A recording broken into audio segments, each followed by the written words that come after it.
Daniel Jacob. Good evening. Good evening, Mohan. Thanks for your introduction. I also wish to thank Top League Business Training and Business Consulting for providing me this platform to express a presentation on a very important behavioral subject. Well, I'd like to go into the screen share. And as the ground rules has been laid, would like you all to be absolutely participative in the program. Okay, now, I hope my slide is visible to everybody. Okay, right. Now, here we go. Now, I'm going to put on some personalities, okay? And I want you all to name who they are. They're very simple. It doesn't need a lot of thinking, very prominent. I just want you to identify and just put on the chat box as to who they are, okay? Now, these are the 4 personalities I could get to showcase for this presentation. Kindly put on who these personalities are. Right? Can I have your responses, please, everybody?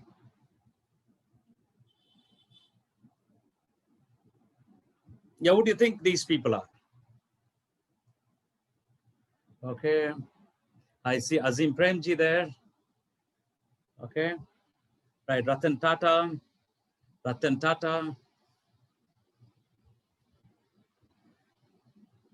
And another 2, Doctor, right. That's the title that has come in, Doctor. And who's the other? Dr. Shanta and Jeff Bezos. Okay, right. Right, anybody, you couldn't find the 4th person? Okay, now, all right, cancer specialist, you're right. Now, here, these are the people, Mr. Azim Premji, Mr. Ratan Tata, Dr. Shanta, and Andrea Agassi.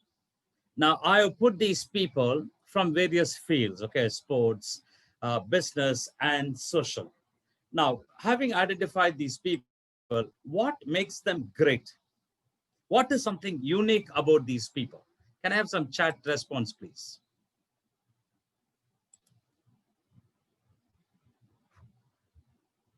What makes them great?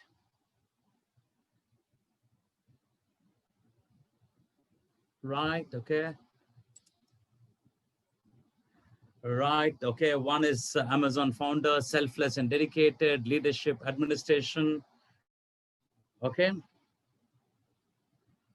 Because we know something about them, isn't it? So what is that you feel?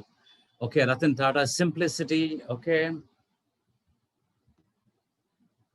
Okay, thanks for the response. And I would like you all to respond, basically to see to it that we are interacting, because there is a limitation of interaction on a webinar, but let's ensure that we can do it well. Okay, care, human relations. Okay, great. Now here, one of the important element about these people is that they are leaders.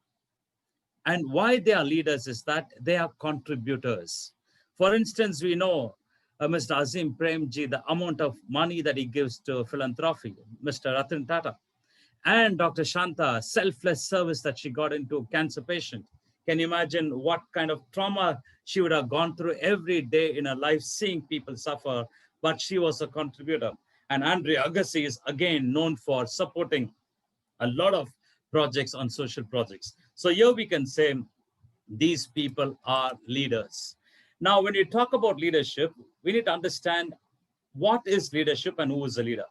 Whenever we think of leadership, we always think of a person having a great following. We always think of a person who is in powerful position, okay, who controls a lot of people. Well, this is not leadership. In the real terms, leadership is our ability to contribute in people's life and make a positive difference. So the money that we might have, the wealth that we might have, the power and the position we have should be used to contributing in people's life and making a positive difference. And that is what is leadership. Leadership is also empowering people. A true leader is one who empowers people, who creates more and more leaders. So your leadership is my ability to contribute in people's life and make a difference, ability to empower people and create more leaders. Because there are 2 kinds of leaders. One kind of leaders are this kind. They lift people and they lift them bigger than them. That means they help people to achieve something great and phenomenal. But there are some people, leaders of this kind, they suppress people. They keep them captive. They exploit them, manipulate them, and try to be above them. This is what is called as one-upmanship. But the real meaning of the word leader is a person who can contribute in the lives of people and make a difference. And that is what is leadership, and not merely power and position and the wealth that a person possesses. Now, having said that, let's go ahead. Now, I see in front of me business leaders, professionals, and people who have responsible positions. Now, that means we are doing some management. We need to understand what management is. There are lots of definition of what management is all about. But here I came across this definition some many years back, and I found it to be very comprehensive. It says management is achieving desired results, because we want to achieve desired results through optimum utilization of resources. Very important. We need to achieve results, but through optimum utilization of resources. That means we don't waste resources. We ensure we optimize on resources. Now, management has got resources. An organization has got resources. Now, what are they? They come under this 5M category. First of all, we need to have money. Money is very, very important. Without money, nothing moves. They say money, the vitamin M is very important. So one of the important resources that an organization needs to have is money. It needs to have the machinery, the necessary equipments to get work done, to get the desired results. And then material is needed. And once the material is there, the productivity is there. And then there's process in place, the methods. So these are the 4M's, and you would know the 5th M, which is the man. Now, generally, this is what is defined as management. These are the resources available. Using these resources, we need to achieve the desired results. Now, this is how the entire game was functioning for many years back. Now, let me go into it in detail.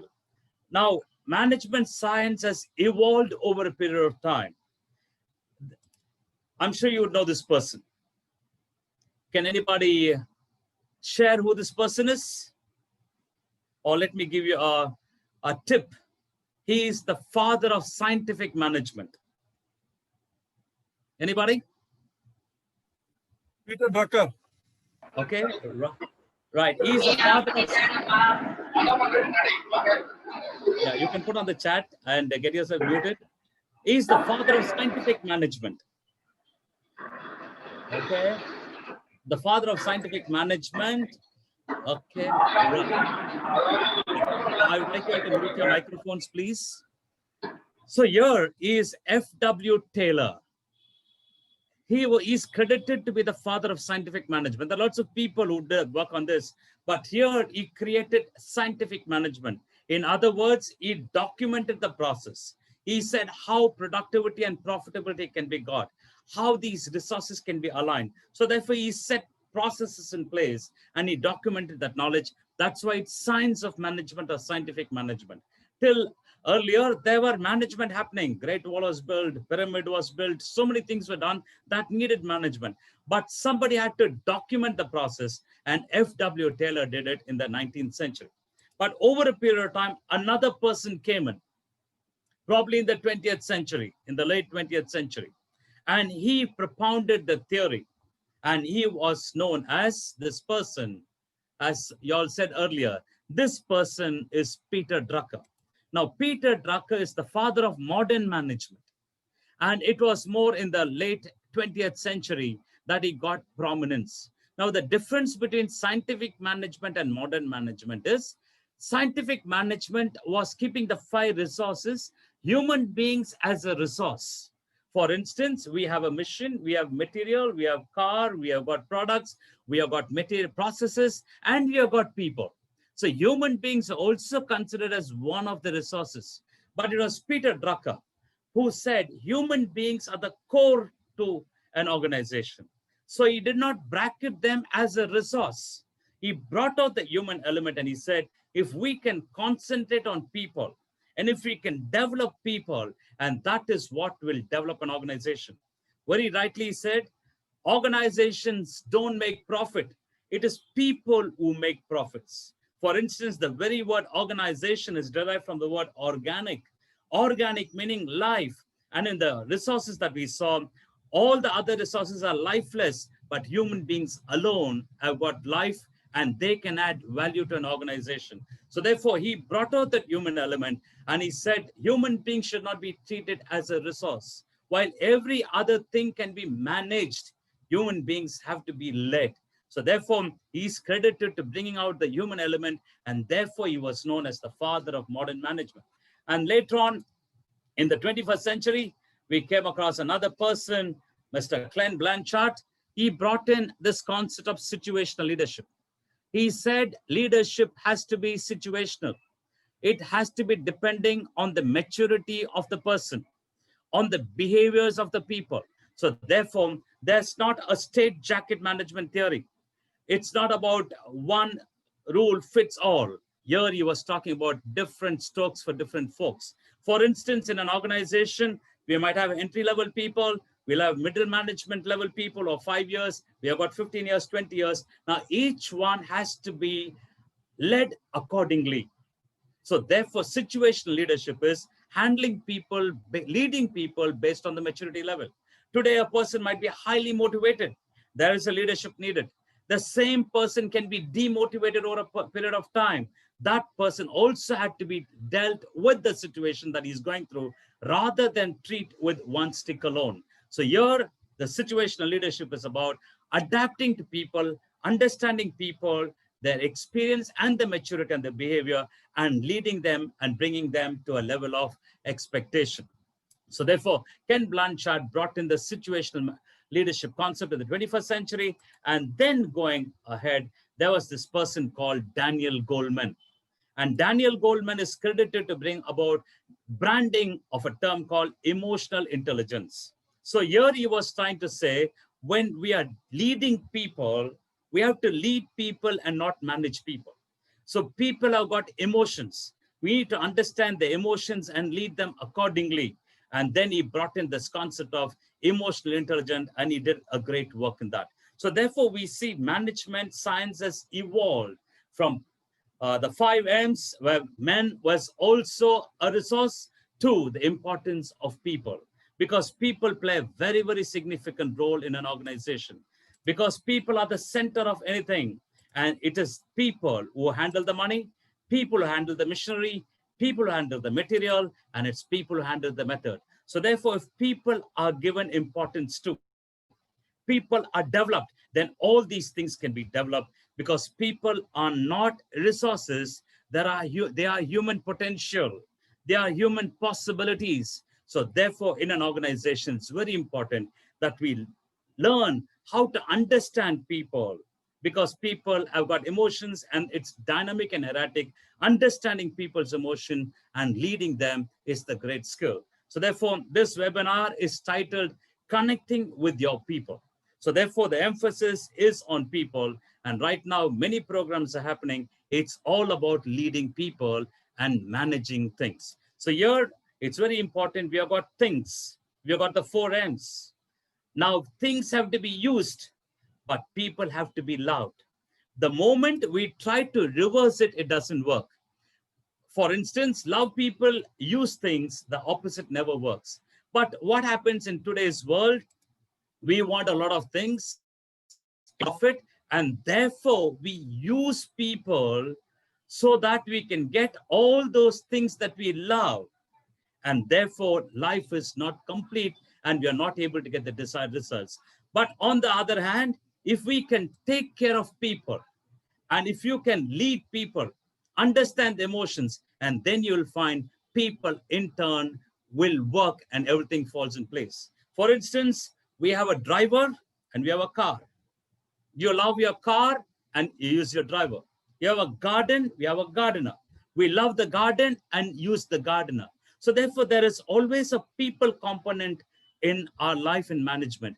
So the real thing that we need to do is maximize our potential, maximize people's potential is to love people and use things. Because things are inanimate. If I love a thing, for instance, I got this watch. It's a nice watch. Okay, it's Casio. And this is a nice watch, very sleek. And if I keep on telling this watch, I love you, I love you, I love you, it cannot reciprocate love. But when I tell a person, I love you, the person is in a position to reciprocate, receive, or reject the love. So therefore, love is not for things, love is for people. So therefore, this is something very, very fundamental. Probably you have been doing it, but a reinforcement of it certainly helps because people are a core to any organization. So on these lines, I want to share with you 5 simple human relation principles. Very, very simple. It's so simple that you will be astonished to say, is it so simple? Well, that which is simple is what is easily missed. That's why in any situation, when a person is in any problem, they say, get back to the basics. Work on the basics, everything will fall in place. A cricket team is told, just go there and express yourself.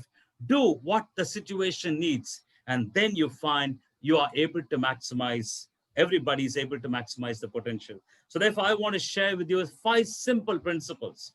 And if we can understand these principles and live by the principles, we are going to create pleasantness around us. And similarly, there will be pleasantness within us. So therefore, I want to share these very powerful principles. And these are time-tested, people-tested principles, which has been in practice. And as a human being, whenever we are relating with human beings, we need to live by these principles. It is very rightly said, life is simple, keep it straight, don't complicate. The very fact why people get into stress is that they are complicating.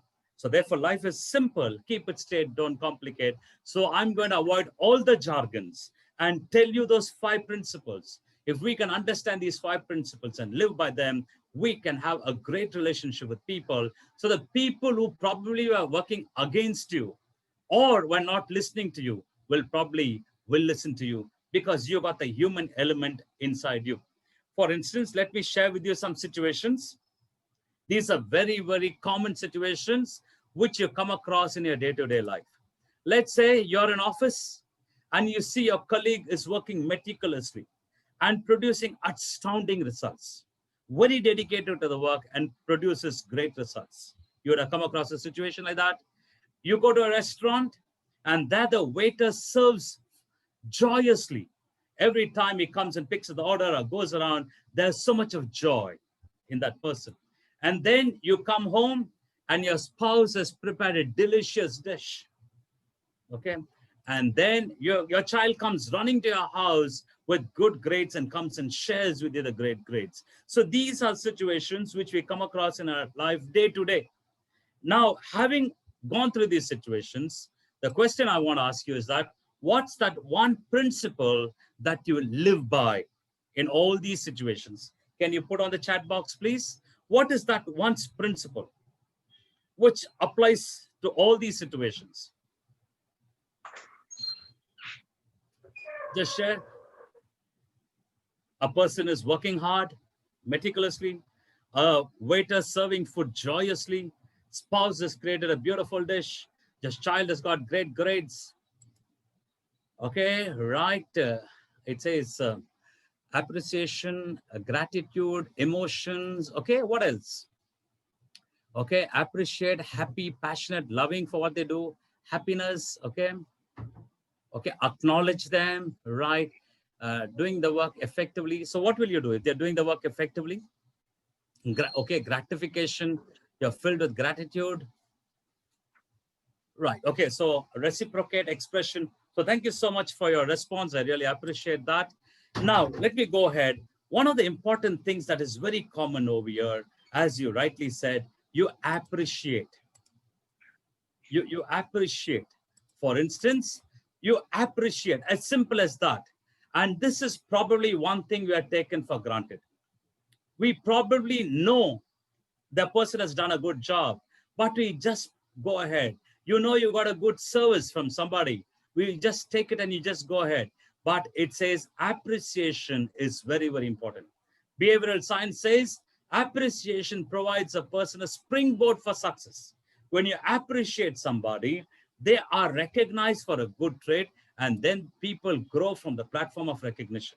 So appreciation is recognizing a good trait. So anytime when you come across someone known or unknown, appreciate. Appreciation has to be generous. Appreciation has to be spontaneous. Appreciation has to be unconditional. And that is what is appreciation. So here, be absolutely generous in your appreciation, but don't flatter people. Whenever you're trying to flatter people, there is a preconceived notion or there's a malice in flattery. For instance, you are exploiting or manipulating, and that's why people flatter. So flattery is always expecting something.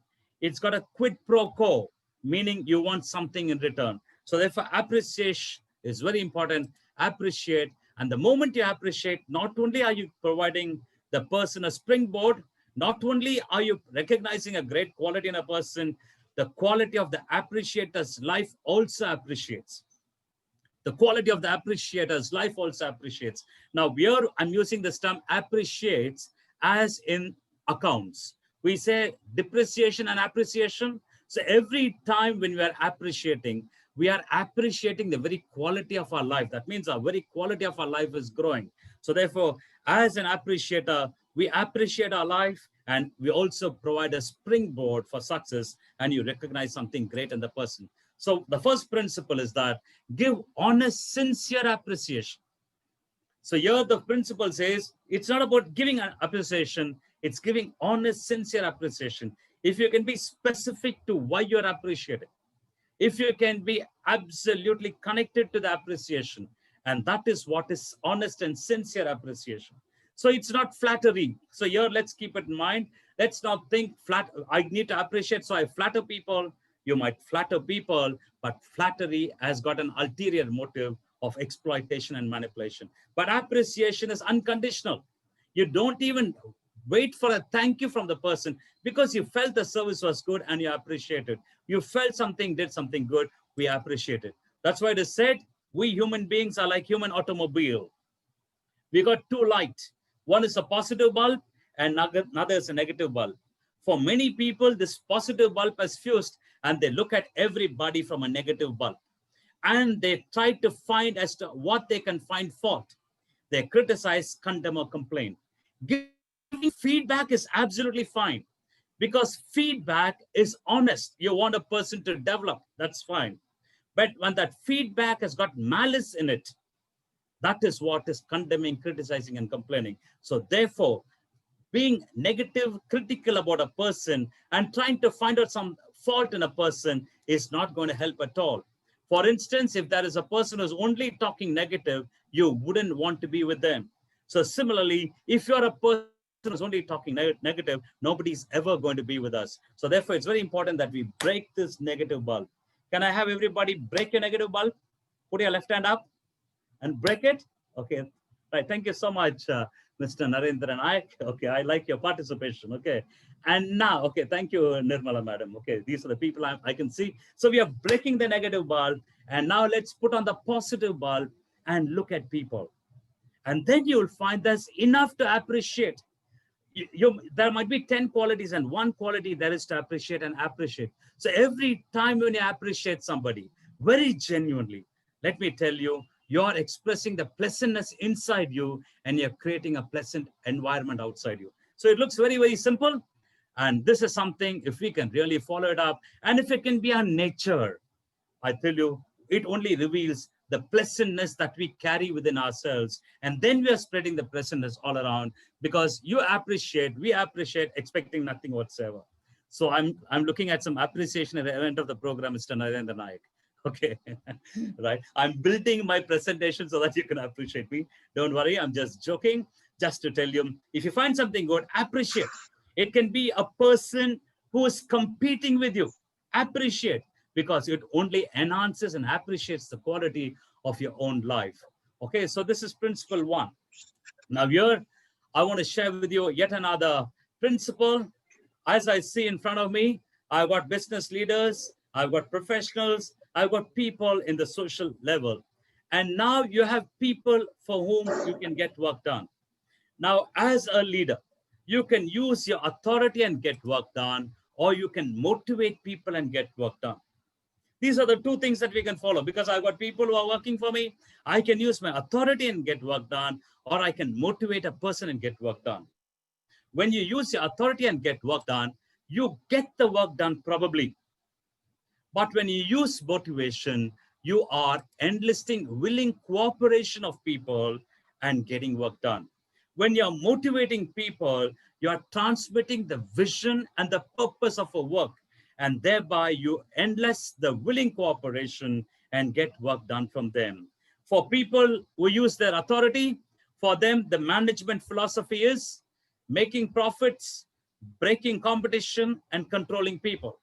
For people who are motivating people, enlisting willing cooperation, for them, management is an art of getting into the heart of a person and making them want to do what you want them to do.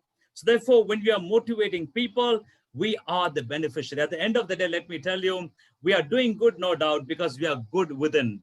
And the moment we are good within and start to do a lot of goodness outside, this goodness within us is going to be increasing manifold.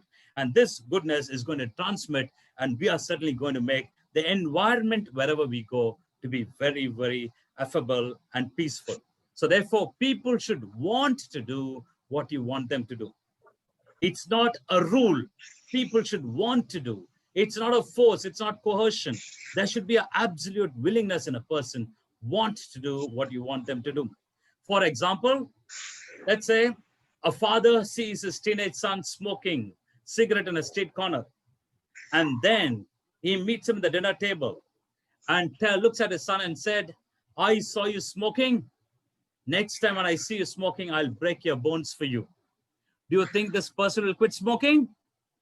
He will change the street corner. Okay.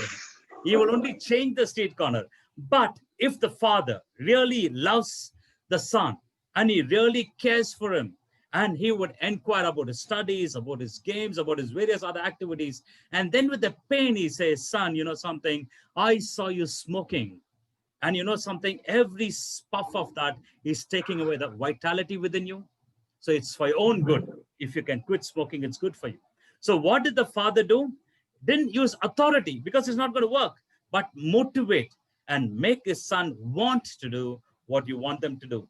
So be it in the professional field, be it in the social field, or be it in the family field, motivate people, enlist the willing cooperation, let them see the bigger picture, and then the purpose, and then you see they are working towards the desired results that you're aspiring for. So when you motivate, you are developing people. So here the principle too says, arouse in the other person an eager want. So people should want to do what you want them to do. And the moment you do this, can you imagine what's happening within us? We don't have any stress, and we are not creating any stress. There's going to be harmony around. Because when the surroundings are pleasant, and that is what is happiness, when the surrounding is pleasant in the professional line, that is what is success. So therefore, these are very simple rules, but we need to ensure that we understand it and live by it, because it's for our own good and for the good of everybody. So here we are not trying to do a social service by living by the principles. We are living by this principle so that we can get the maximum out from ourselves and from our people. Well, you know, right now, there is an invasion that's happening, which is the technology, isn't it? Today, people are connected. People are hardwired. You find because of this, they don't connect or relate with people. They say there's intel inside, mental outside, isn't it? I remember many years back, somebody said that. Intel inside, mental outside. And people are so glued to the gadgets. And they're so very connected to the gadgets. And thereby, they lost the fine art of relating with people. So therefore, this is due to the technological invasion. And next is that people have become very avaricious. Everybody wants something more for something less. There's greed that's crept in. Now, these two traits have really hurt the human psyche. And this has brought in a disease. When I say disease, it's not this coronavirus that I'm talking about. The coronavirus is on the physical realm, but here a disease that has hit the human psyche, and that disease is called disease of de-humanization. We are not able to connect with people. We don't relate with people. And mind you, we are all social beings, and we need to get connected with people. For instance, let me give you some symptoms. If there is a disease, there has to be a symptom. For instance, if there's coronavirus, they look out for symptoms. So if there is this disease in our human psyche, I want to share with you some symptoms. And if you have that symptom, you need to work on that. For instance, let's say in your office, you find a person whom you know for a long time, for more than 10 years, is very sad. And you go and ask the person, hey, why are you sad? The person says, my child is not well. Oh, your child is not well, is it? And you walk away. A symptom. You are entering into an elevator. You want to probably go to the 15th floor. You enter into the elevator in the basement. The moment you enter, the next person enters is another person who has got a sling in his hand, freshly plastered, and he gets inside. And it's only him and you. Now you look at that person, you look at the sling, you look for your floor, and then it took about 15 seconds. You just walked out of the elevator. Symptom. You are filling fuel in your vehicle, and the guy who's filling the fuel has got his finger plastered. He's finding it difficult to hold the gun. With pain he's holding. You got your vehicle fueled, you saw his finger, you paid the money, and you came. Symptom. So here I shared with you the symptom, and this symptom is called as apathy. We were not connected with people. We were apathetic to people's feelings and people's suffering. So therefore, if we are suffering from the symptom, we need to identify this and then eradicate the symptom by rehumanizing. We rehumanize ourselves. For instance, if you find your colleague is sad and down and you ask what happened, the colleague says, my child is not well. Immediately, the immediate person, the child in you, the humaneness in you looks up and says, what happened? What is the problem? Can I be of any help to you? Okay, don't worry, anything, just get in touch with me. Here, it is a solution. Or you see the person with the plaster when you enter the lift, and there you look at him and say, what happened to your hand? He says, I fell off my bike. Okay, take care. Wish you speedy recovery. Take care of yourself. Your health is very important. Here, it's a solution. And there you find a person who is in a very bad mood. You just try to understand, sit with the person and talk to them. And this is what is rehumanizing. So here the solution is empathy.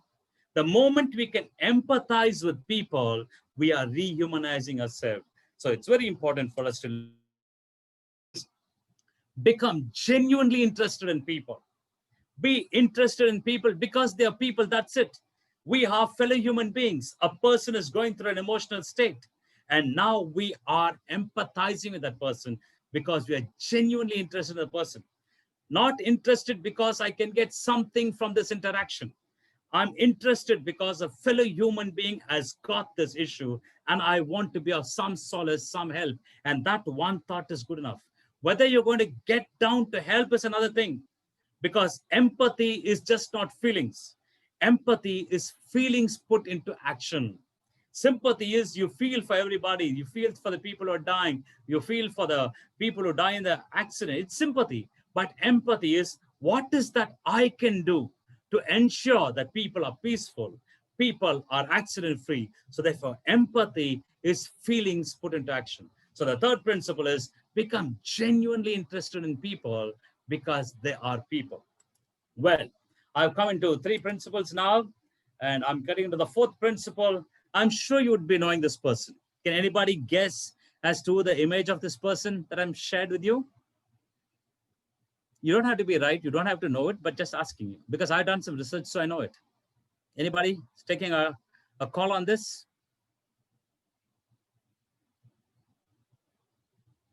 Okay, anybody? Okay. Right. Okay, I didn't see any response.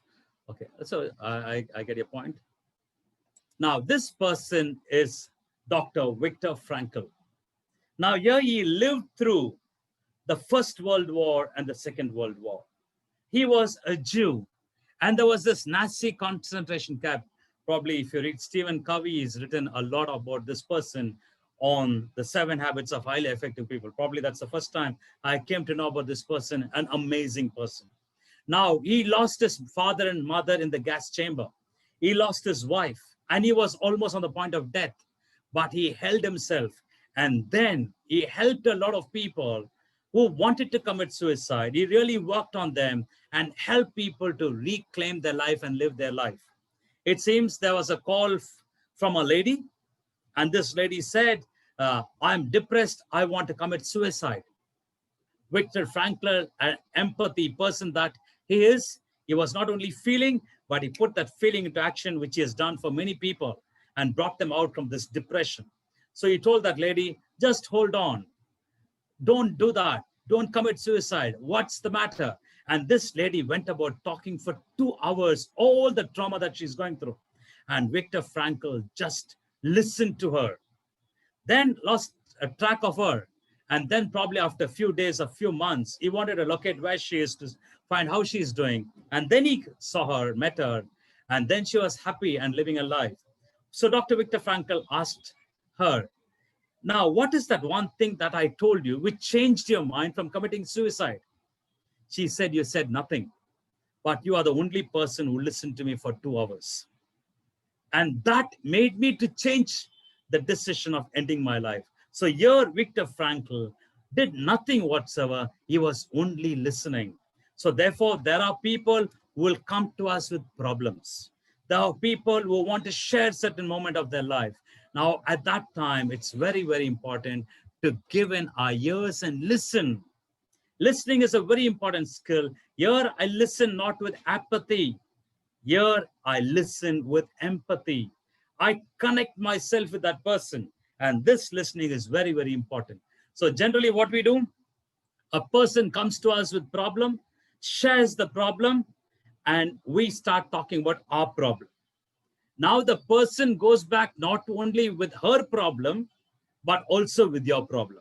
So therefore, this is not what is listening. So here, it's very important to be a good listener, encourage others to talk about themselves. Listening is a very, very important human skill because people don't want advice. They say, don't give salt or advice to somebody who has not asked for it.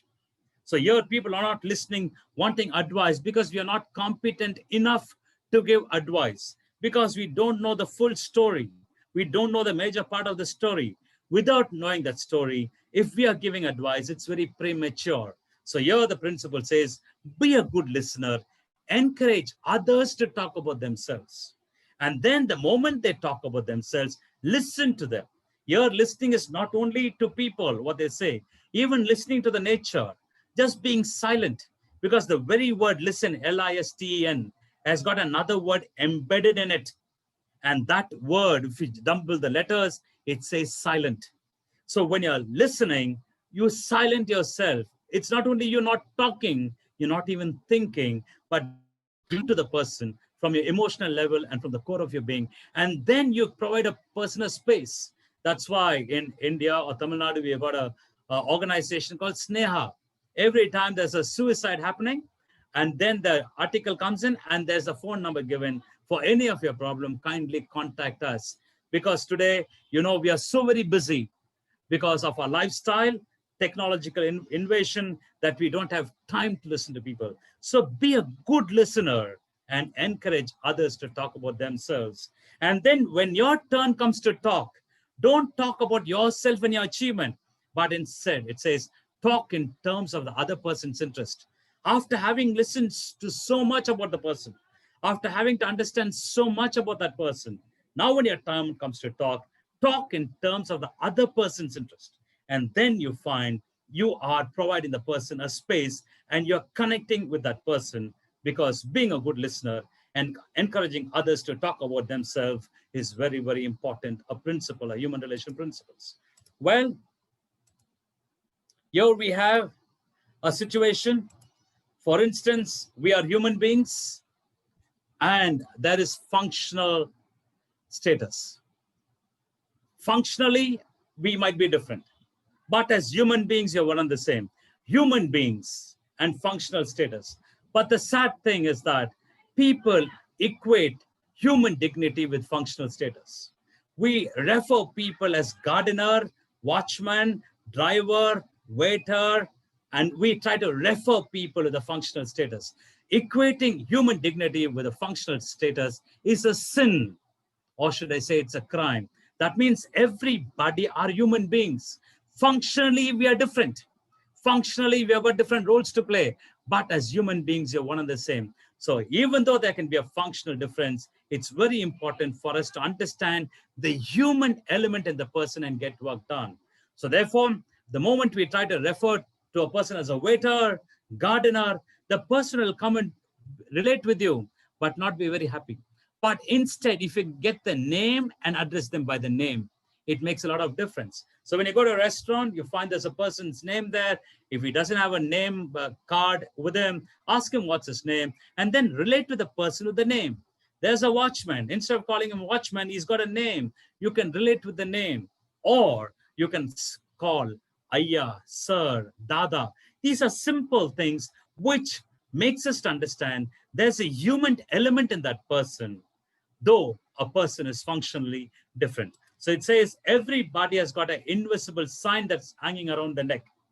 Everyone, the person who is scavenging, the person who is doing some menial work, everyone has got a signboard around the collar which says, please make me feel important.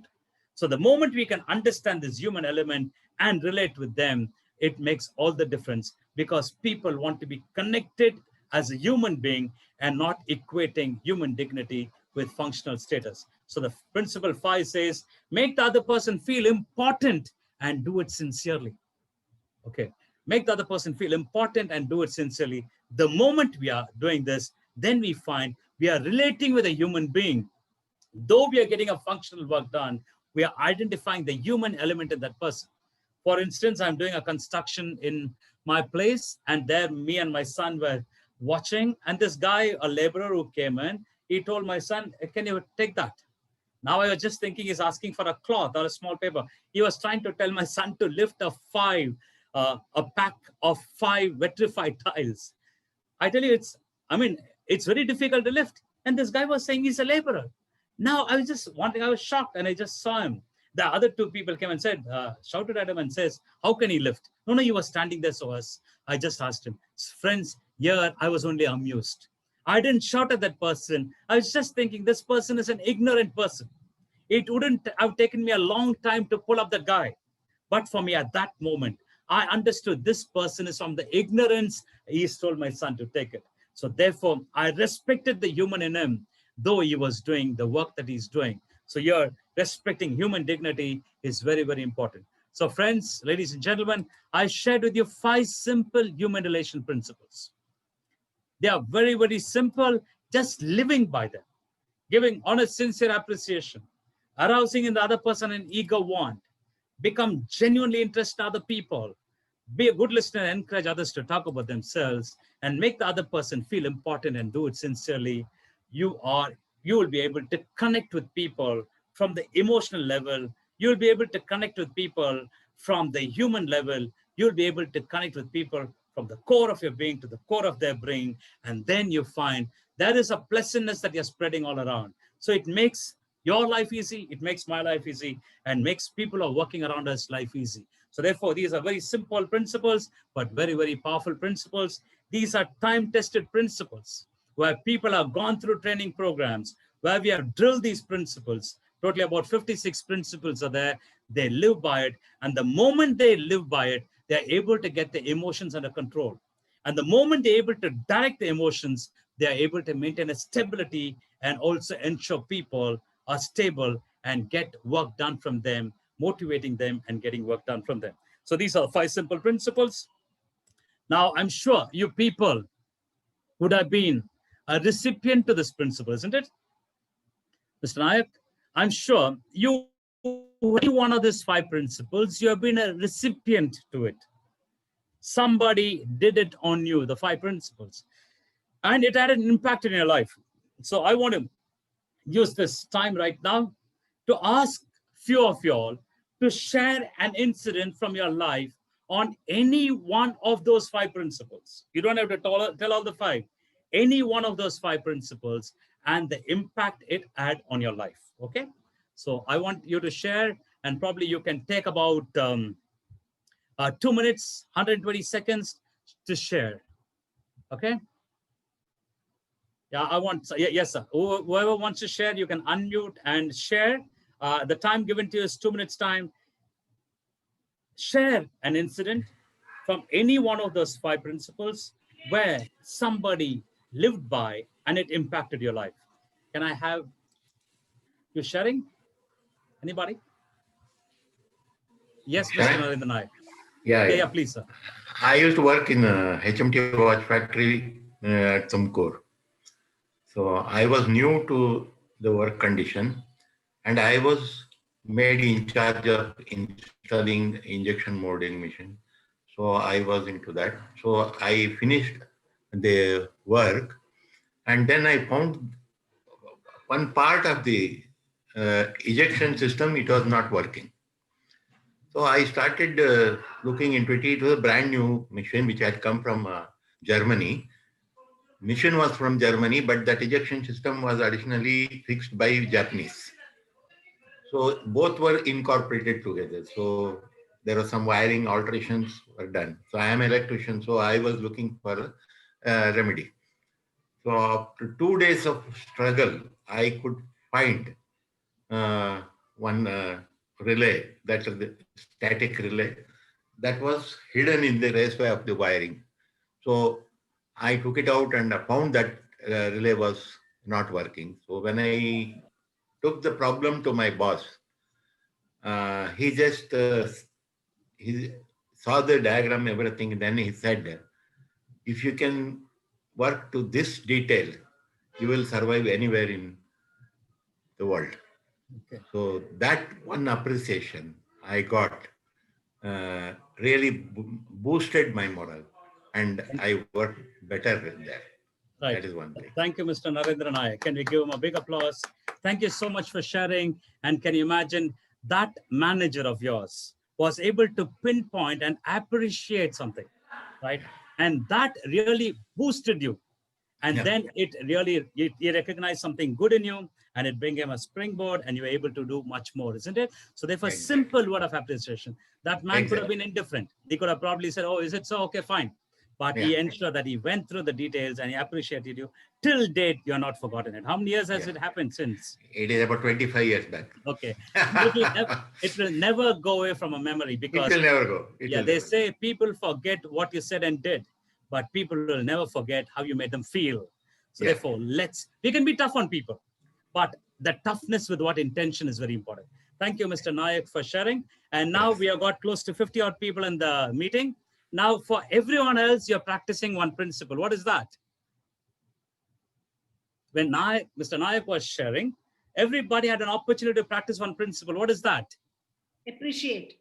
Right. You appreciate and be a good listener, encourage others to talk about themselves. Simple. That means we get connected to Mr. Nayak. We get connected to Mr. Nayak's emotions. And then we understand the depth of the emotion. And by being appreciative or being a good listener, we contribute in people's life. Thank you so much, Mr. Nayak, for sharing. Right. Thank Anybody you. else? Yes, because see, this is a participatory session. I'm just giving a peek into a peak performer workshop. It's not a one-side story of Daniel Jacob talking philosophies to you, but we are talking practicality. So I want you all to, I want another person to share at least one incident from the 5 principles that I shared and the impact it had in your life. Yes. It's not compulsory for everybody because some people will go away from the Zoom meeting, okay? I'm only asking a few people. I want one more person because I know when it comes to giving talk, people immediately zoom out of it, okay? And this is something we need to address, which we always work in the workshop to help people to express themselves. Yes, anybody else? I want one more. So myself. Yeah, yes, madam. Nirmala, madam. Yes. I do training and I take on students to teach them English and French and things like that. So there was this one girl, Visi Wilson, who had joined me when she was in her first year of college, communicative English she had taken. And one day when she came home, she said, "Ma'am, I don't have the fees to pay you." So I said, "I never asked you for the fees. When you joined, I gave you what do you call a line, a small structure that this is my fees and this is it. I don't demand the fees. Till date, I've never asked for fees from anyone." So then she finished her course and I mean, she wanted a job. And she never told me what was happening in her life. And then one day she said, my father has absolutely no money. He was cheated by his brother. So I said, that's fine. We can do it somehow or the other. I said, you're a very good student. You probably will be the outstanding student of your class when the university results are out. And she said, that's nice to hear, but I wonder. Anyway, after her class, she needed a job. So I was working for ICICI Prudential at that time. I said, why don't you come along with me and work, sell a couple of policies, and of course it'll do you good. You'll have some money with you. But her father was adamant, how can my daughter go around selling policies? I said, sir, I'm doing it. So she's with me. I don't mind.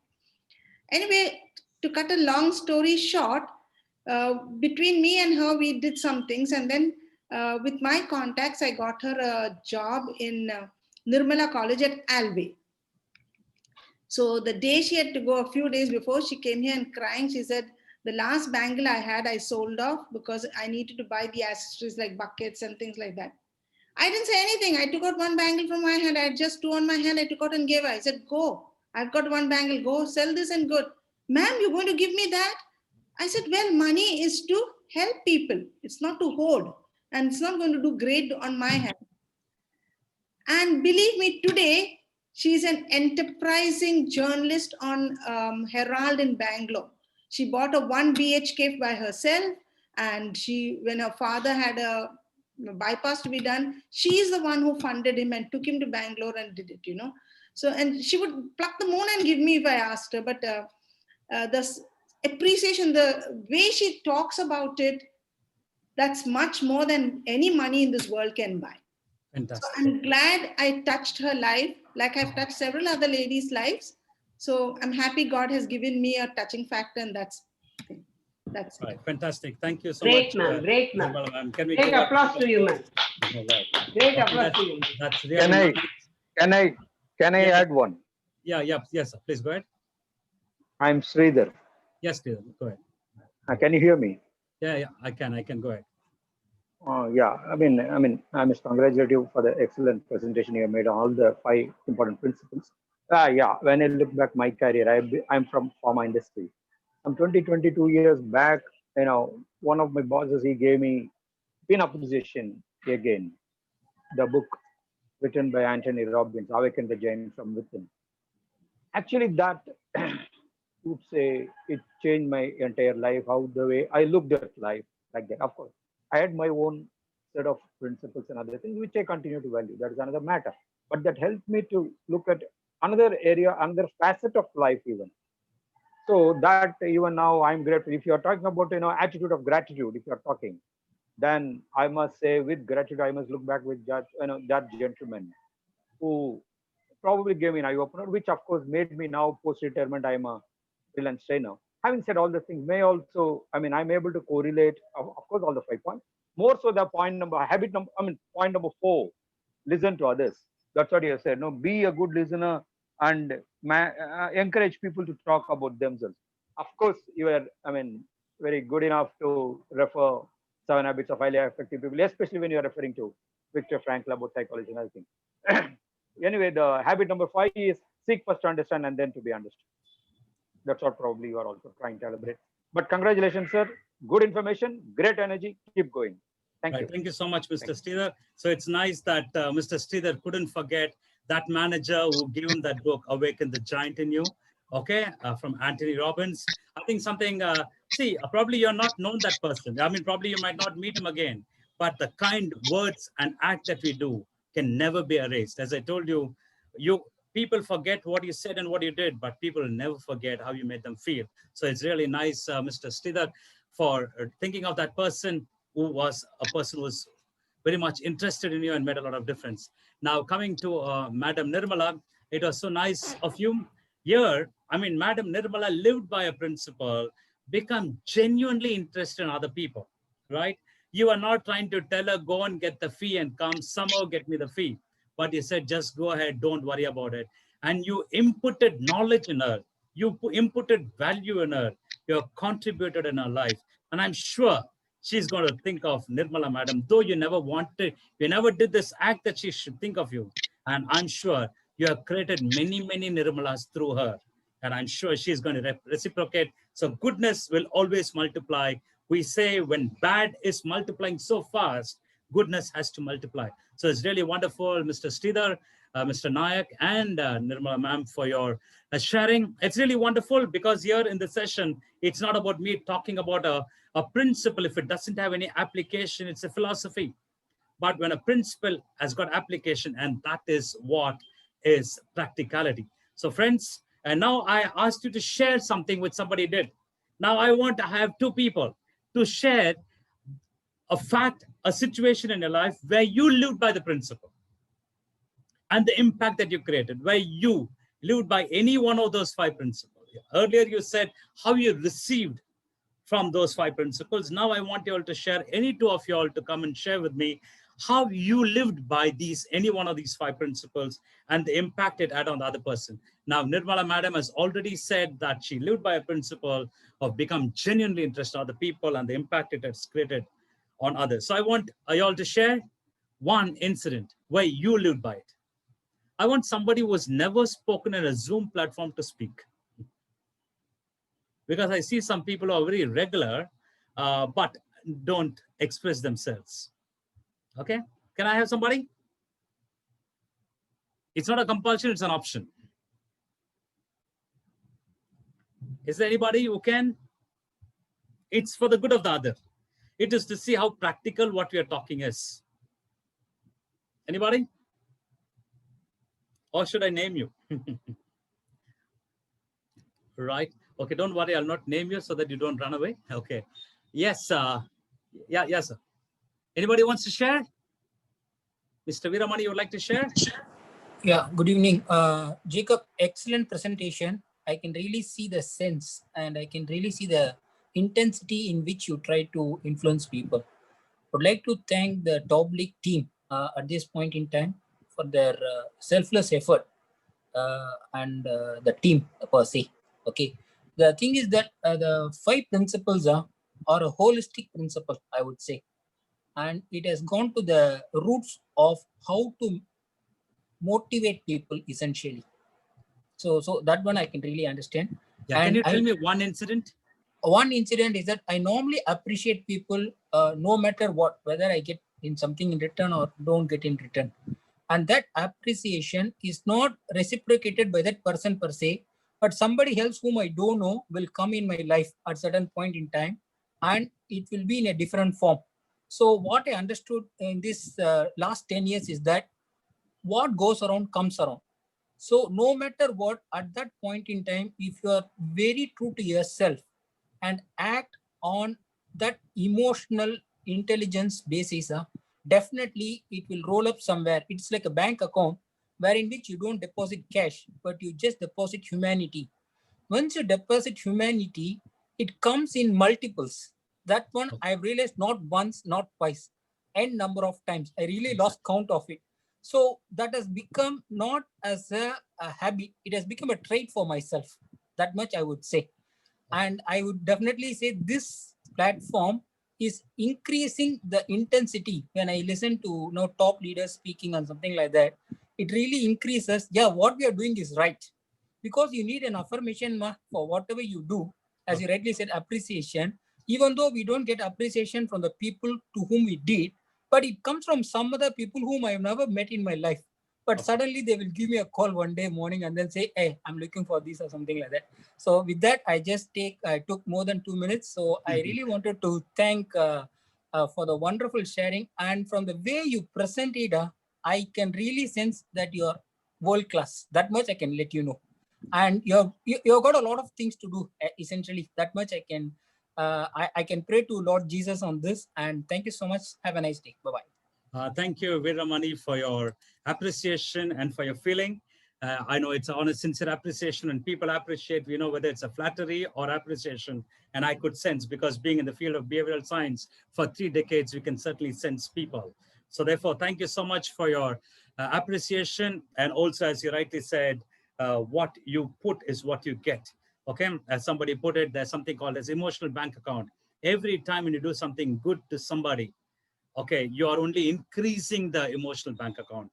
We all want a financial bank account to have a lot of money, We are looking at NAV, net asset value. But when we do something good, we are increasing the emotional bank account, which is NRV, net relationship value. So therefore, let's increase our relationship value. So you don't at one time what will come back to you. So therefore, they say do good for selfishness' sake, because whatever the good you do or whatever you do, it comes back to us. Because what you sow, so you reap. Life, they say, is karma. Okay, right. So friends, thank you so much for your participation as I go ahead into my program. Okay, so here I got finishing touches to be given. I really appreciate each one of you, and for all those people who wanted to express, who didn't express. We always say if you get a slightest opportunity to express, grab it, because I was one of those guys who was a backbencher who wanted to express but never. But today I took on the role, and today I'm a trainer right now. So therefore, my sincere advice to each one of you who want to express, but you're holding yourself back, don't do that. Express yourself, because your expression is not to prove how great you are. Your expression is to impact people's life. And the moment we have this understanding, we wouldn't mind wanting to express. So here we saw people expressing and communicating. So therefore, communication is a very, very important skill. They say communication is your ability to give expression to an experience. We have a series of experiences. Anubhavadhara. Life is Anubhavadhara, meaning a series of experiences. And giving expression to an experience is communication. And if that can be done well, it is very important. For instance, our communication plays a very important role in our success, because we get work done from people communicating. Our communication also plays a great role in our relationship with people. You're happy because you got sweet and harmonious relationship with people who matter most in your life. And that is because of communication. So therefore, let's enhance our communication skills, because human beings alone can enhance their communication skills. Otherwise, your communication skill levels, if you don't consciously enhance, it remains at the age of 18. Because they say, behavioral science says, communication skill goes along with your physical growth and it stops. And after that, each one of us must put effort in order to enhance it and keep it good. So therefore, any opportunity that you get, I want you to express yourself. So whenever you're expressing yourself, see to it the structure is there. See, right now, it is an impromptu expression for 5 people. Okay, so when you're expressing, there's a structure and there's a content. So therefore, we ensure whatever the time that is given, we make the best of it and give the content accordingly. There should be confidence and ease in your communication, because communication, I'm not talking about people who communicated right now, communication in general, because communication plays a very important role. When you're expressing, there should be confidence and ease, that your facial expression, your body language, everything is at ease. There should be energy and intensity. We just had that appreciation which says Daniel has got energy and intensity, because here I'm not giving this talk to impress you all. No, I've got 30 years of experience, ladies and gentlemen, and I've trained a lot of people. And this has only happened because I've got the intensity, because I feel for what I say. And I want this message to reach out to people. People can misinterpret it saying Danny is trying to exhibit himself or impress. But let me tell you, there should be energy and intensity. And that comes when what you're saying comes from the core of your being and not from your intellect or your emotion. There should be clarity and flow in your communication, right? That means every word that we ensure we clearly say it. There is a flow. There is no altering. There is no stuttering. There is no non-words used. Okay, we always put in some non-words like, that means, all these are barriers to communication.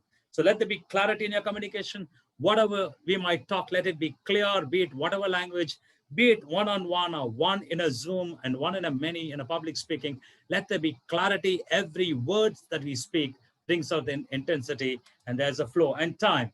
So whatever time is given to you, you must ensure that you give your expression that time.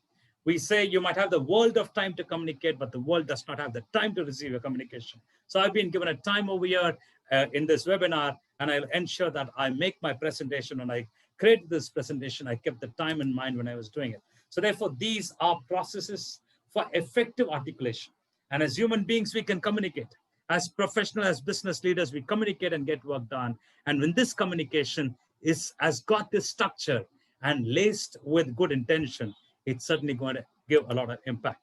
So now here I am going to share with you the Peak Performer Workshop benefits, because this is a webinar of a master class of a bit of the Peak Performer Workshop. We do a Peak Performer Workshop, and from that, I just took about 10 to 20% and I shared with you. The program per se is very, very depth. And I sincerely would want people to enroll and benefit, but the choice is absolutely ours. There's no compulsion at all. Because when it comes to behavioral science and training, willingness from the participant is more important than getting into the program because you wanted to oblige somebody. So therefore, in the Peak Performer Workshop, we train people to handle the emotions, because our emotions can swing. Either we are sad or very happy. And if our emotions are swinging, we are not going ahead. So emotions are energy put in motion, and emotions gives us the energy. And if there's an emotional swing, we are not going towards the mark. So therefore, and your ability to experience the goodness and the sadness, but keep your emotion and go towards the targets and the objective that you set yourself for. Learn to overcome challenges. For instance, life is challenges. I didn't say life is a problem.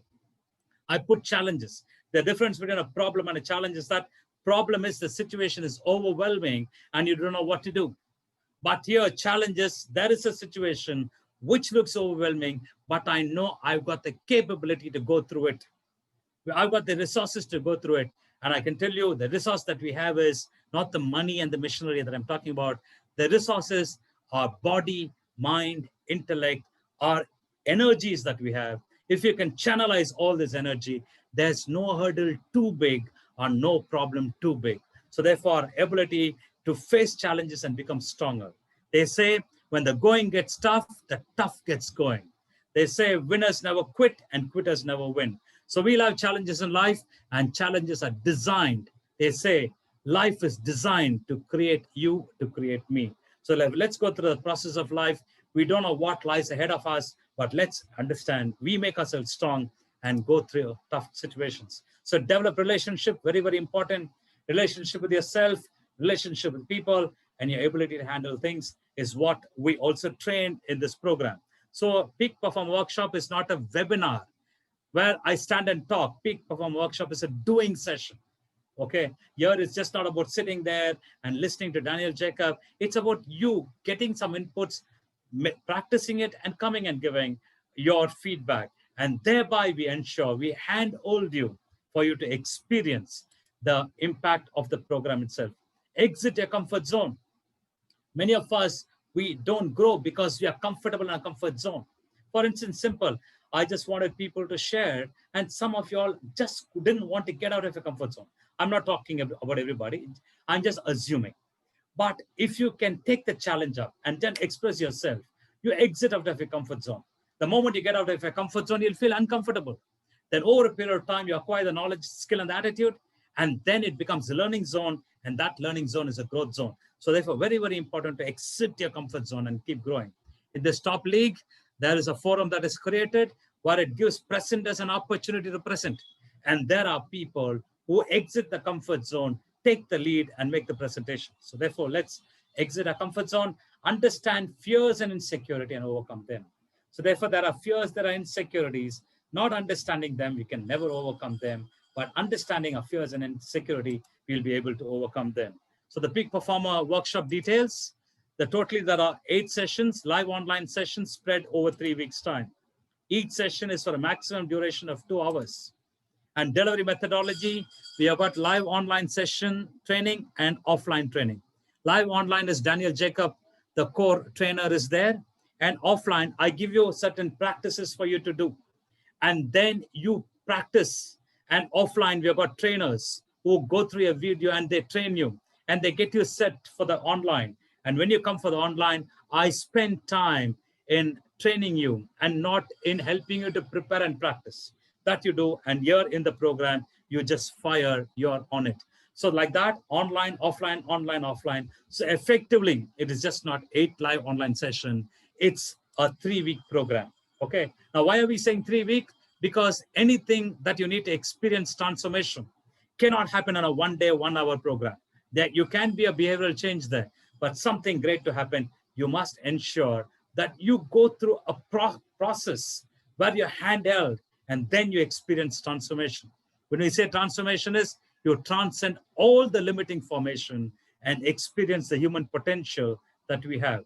We take in a batch, maximum 24 people, that's the maximum limit. You might have minimum, that's a different story, but maximum 24 people, and we train them. Though it's a group session, we ensure in the group, there is also individual training that's happening. So here, the time and the date of the program, we have the program which is scheduled weekend and Wednesday batch. It's only one batch. Now, weekend is, we have got 3 weekend.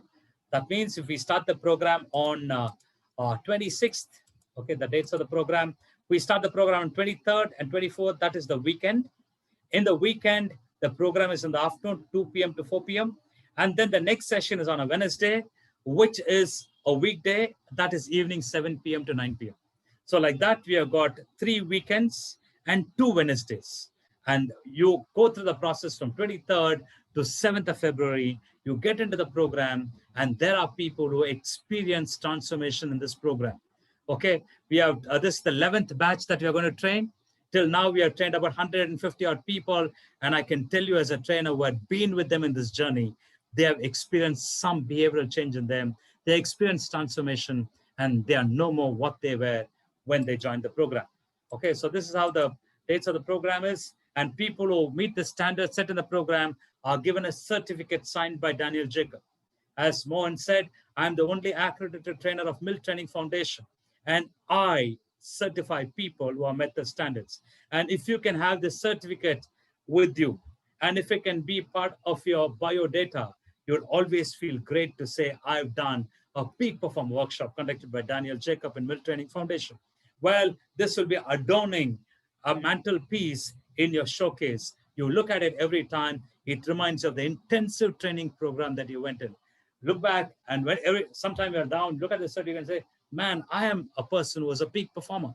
I've been intensively trained, and this can provide you the energy and the impetus for you to go ahead. So therefore, this is a priceless certificate, and you get it for people who meet the standards set in the program. And then in our forum, we just don't leave it like that. We give you continuous growth opportunities. As I told you, we are interested in you as a person. We are not interested in your money. We are interested in you as a person. And we ensure that it's not only that 8 session and 3 weeks, we give you a continuous growth opportunity to our monthly alumni.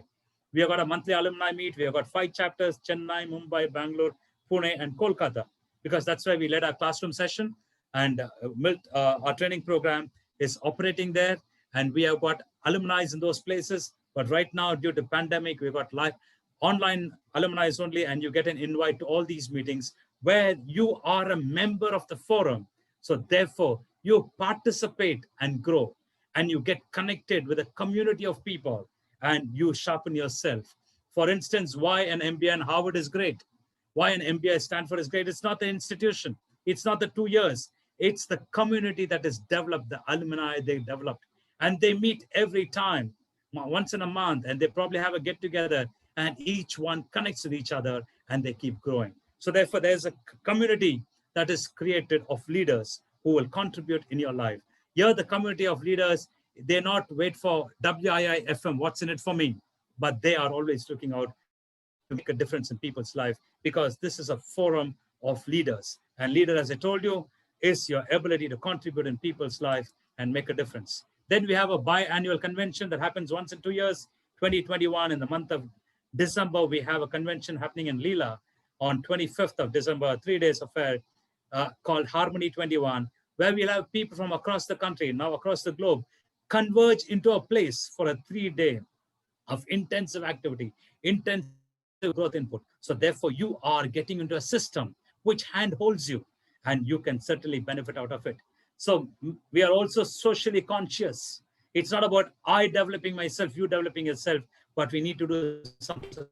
We have got something called a Snehalya, a home for economically deprived children, where we take 5-year-old kids who are single parent or no parent, and we bring them up till the age of 18. A complete in-house facility training that we give. They get the facility as much of a middle-income person. Nothing old is given to them. What? Because there's nothing called it. It's a orphanage. We don't even say orphanage. We call it home. It's now some people go and give their old clothes there, but it's very strict over here. We don't give any old clothes. If you want to give clothes, you will give to the number of inmates in that home. So therefore, the children are treated as if they are our own children. Okay. And then we've got another project called the New Revolution of India, because being a forum in India, we want to make a difference to the country, where we want to make a difference to 1.3 billion people. We want to empower each one of them. And whichever country you're representing in this forum, you have to make your country strong, your countrymen strong. And then when you express through the country, and then we go beyond, and then with a vision, let this world be a little better because I came over here. So therefore, there's a great vision that we do this program with. It's just not train you and run. You might train, you might get beyond the high, and you might leave. But here we ensure we provide you with these opportunities. So you develop yourself, put your leadership into action through Snehalyas and New Revolution of India.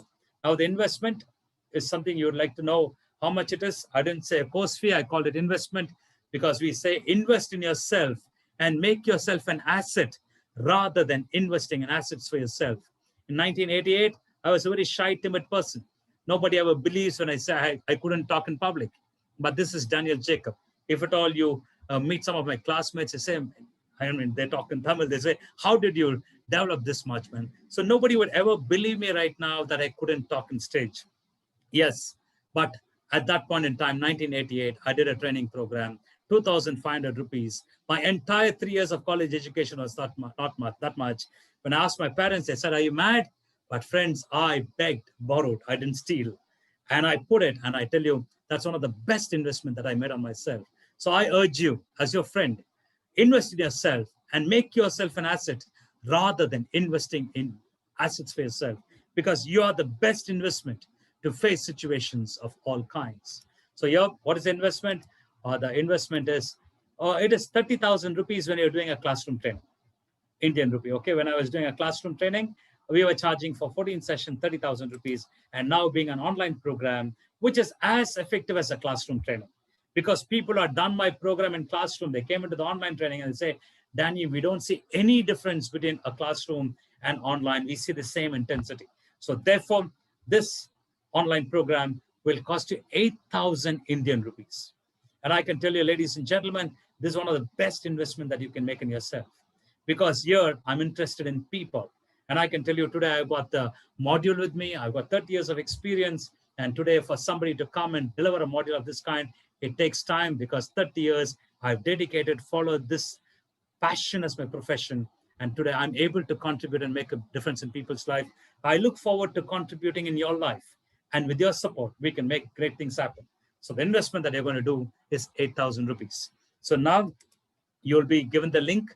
You can take the link and you can pay an advance amount of 1,000 rupee or the full amount, because day after tomorrow the session starts. So there's not much of a time left. We have already got some enrollments on, and we are keeping this option open so that if you're interested, you can certainly use the link that will be provided by Mohan and you can enroll yourself.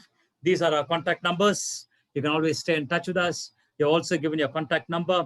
You'll be made as a part of a WhatsApp group, a community, and we keep communicating to you, because Top League, again, is an organization which is committed to individual people's growth and development. So therefore, we want to create a community of leaders where we can contribute and help people grow and develop. So therefore, you become a part of a community as well, where you'll be joined, enrolled in a WhatsApp group. Be in it, okay? If you don't want, option for you to quit. But if you be in it, it's good for you, because you get connected to growth-oriented people. Okay, Mohan, you can share your link over there. And friends, this is the YouTube that you can go through. You can probably type Peak Perform Workshop or Mill Training Foundation. You'll get the testimonials of people who have done the program. Okay, so as Mohan is putting the link, Yeah. if you have any questions, you can ask me. Anybody, any questions, any clarification? Danny, I think Miss Usha Santanam has got one query. I'm not sure if she's still there around. Yes, ma'am. What is that she's written? No, but she wanted to have a query raised sometime back. Okay. Yeah. Right. Any questions? Any clarifications?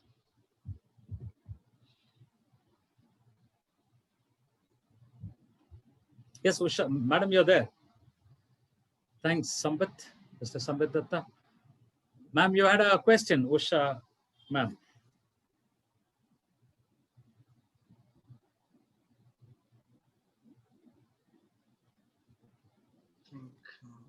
Okay.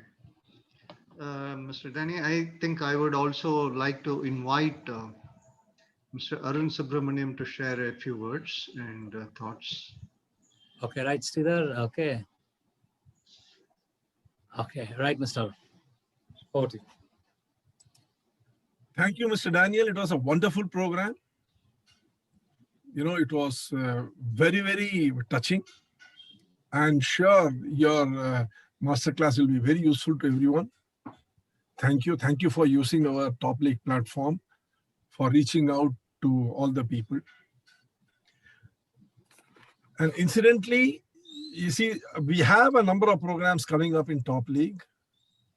Like, you know, on 22nd, that is tomorrow, we have the program by Commander Vijay Kumar on the 7 secrets of success. On 24th is my program on value chain analysis. And on 25th, we have another very, very accomplished, you know, speaker trainer, Mrs. Bhuneshwari, who will be talking on, can you tell me a story, mom and dad? And then on 26th, we have another very accomplished person, Dr. Suhas Rao, who is going to be talking to us about resilient leadership. And we have Professor Nirmala Parameshwaran, who is going to be talking about women empowerment on 27th. She is a lady who has really achieved a lot in life. She has even represented India in the United Nations. And then on 28th, we have Mr. Chidambaram speaking on relationship mastery. He's an international coach. And I think today also he addressed Sastra, Management College. On 29th, we have Mr. Sushant Mysurkar, a very, very accomplished person talking on neuroplasticity. And on 30th, I have a masterclass on leadership. In that masterclass, we'll be discussing one problem which I have posted. The entire masterclass will be analyzing the problem and seeing how to reply to it. On 23rd, I'm giving a live webinar on the Vanigam platform. Vanigam is a group of businessmen who are placed in various parts of the world. It is on that platform they invited me to talk on business model canvas. I'll be sending the invites to you all tomorrow. On 24th is value chain analysis. I request you all to join tomorrow's program of Commander Vijay Kumar. You know, a lot of very accomplished people are giving programs on Top League. All those of you who are interested, please let me know. I'm not averse to giving a platform to anyone who is interested in reaching out to the other community members and sharing their knowledge with them. You can all see the type of impact people like Mr. Daniel, Mr. Anantakrishnan, and others have had. Like, Mr. Sachin Kamath, they have all given excellent programs, and there are a lot of excellent programs lined up. I request all of you to come forward and build this community. And as for Mr. Daniel's program, which is starting day after tomorrow, I will request as many of you as possible to join and benefit from his program on behavioral science. Thank you, Mr. Daniel. It was very nice and it was very, useful. My best wishes to you for your program day after tomorrow. Thanks a lot, Mr. Arun. Thanks a lot for this opportunity. Okay. Yes, the platform is back to you. Thank you for allowing me to talk about the programs which are forthcoming. Right. Thank you so much. And these are very good programs and people are really benefiting. Okay, so ladies and gentlemen, I really appreciate you joining the program, joining the webinar, the masterclass. I really look forward to you being on board PPW starting on Saturday. And you can always get in touch with me and the numbers are posted there, and get yourself enrolled so that we can get into this journey of self-exploration together and make a big difference. Okay, so thank you so much, everybody. Thanks. Bye-bye. Thank you, Mr. Danny. Thank you. Bye-bye. So shall we close this session? Yeah, yes. Further questions. Thank you. Bye. Have a good day.